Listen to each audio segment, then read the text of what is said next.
Xabiibatii waxaa iga sugayseen fiidiyowga meelaha bannaan ama salxaha tima ka soo saarayo ama timaha durkeen. Inta waxaa ku haysanaa basal iyo toon. Waxaad isticmaalaysaan insha Allah isbuucii 3 beri aa isticmaalaysiin. Natiijadana waa arkaysiin haddii aad joogteysaan waa huwa insha Allah. Inta waxaa ku haysanaa basal iyo toon.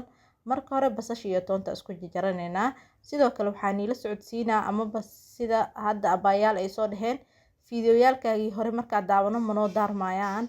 Marka waxaan ii sheegaa YouTube-kaas in program mobilka uu u baahday oo meeshaas uu iga raacay. Dib malaha hadda kadib halkaana nii soo gelinayo YouTube-kan. Marka hore inta waxaa soo gelinayay theory oo caafimaad caadi ah ku jiraan saa aragtiin.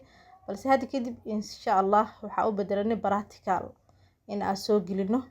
Inta iskala soconin hadduu Ilaahay yiraahdo gabdhahayga insha Allah. Marka dadaala haddii mar walba aad joogteysaan natiijadeedu arkaysiin. Hadda inta waxaa ku shiitay toontii iyo basashi. Waxaa rabaa oo kaliya dheecaan yar oo sida casiirka camal ah.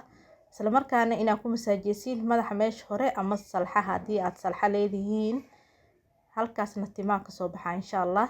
Teeda kale waxaa jeclaa cashiro badan oo timaha inaan ii soo gudbiyo si cashir ahaan oo aan ahayn yacni waxyaabaha la sameynayo wax ka duwan. Timaha kugu yaalo inaad baratid waxyaabaha ay u baahan yihiin waxyaabaha ka mamnuuca ah aaday muhiim u tahay insha Allah. Cashiradaasna waa nii soo wada hadduu Ilaahay yiraahdo.